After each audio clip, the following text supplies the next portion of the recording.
দফায় ফের উত্তপ্ত যাদবপুর ক্যাম্পাস। তৃণমূল সমর্থিত অফিস আগুনে পুড়ে ছাই। অশান্তির আগুন নিভছে না যাদবপুরে। রাতে এবার অগ্নিকাণ্ডের ঘটনা ঘটল যাদবপুর ক্যাম্পাসে। তৃণমূল সমর্থিত কর্মী সংগঠন শিক্ষাবন্ধুর অফিসে এই অগ্নিকাণ্ডের ঘটনা ঘটে।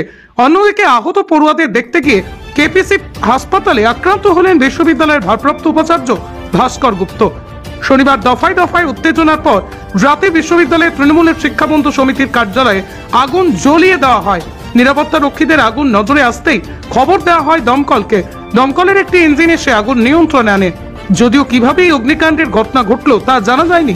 এই ঘটনার নেপথ্যে তৃণমূল বিরোধী কোনো ছাত্র সংগঠন থাকতে পারে সন্দেহ করছেন কেউ কেউ।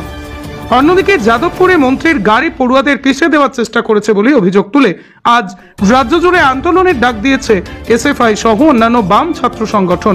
আজ সুকান্ত সেতু থেকে চাঁদপুর থানা পর্যন্ত মিছিলের ডাক দিয়েছে এসএফআই। সোমবার রাজ্য জুড়ে বিশ্ববিদ্যালয়ের ছাত্র ধর্মঘটের ডাক দেওয়া হয়েছে। সম্বোধন করা হয়েছে, আমরা তো আমাদের প্রধানমন্ত্রীকে এই সম্বোধনে ডাকতে চাই না। আমরা কি করবো বলুন, সিবিআই পুলিশ তো তাই সময় আর পরিস্থিতি ঠিক করার দায়িত্ব, সে দায়িত্ব আমরা নেব।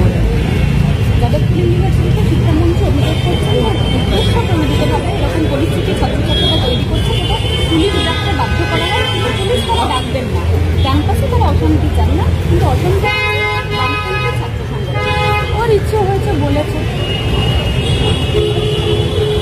ছোটোখাটো বিষয়ে কিসে ওদের পুলিশ নাই। আর ডাক্তারকে মেরে ফেলতে সিভিক পাঠায়, আনিসকে মেরে ফেলতে সিভিক পাঠায়, আর এটা তো পুলিশ ডাকবে না। বারবার করে কি মনে হচ্ছে যে এই ধরনের ক্যাম্পাসগুলো, যে যাদবপুর প্রেসিডেন্সি ক্যাম্পাসগুলো বারবার করে ইউনিভার্সিটিগুলো তো শিক্ষা প্রতিষ্ঠান এবং মানব সম্পদ বিকাশের জায়গা। এই জায়গাগুলোতে গণতান্ত্রিক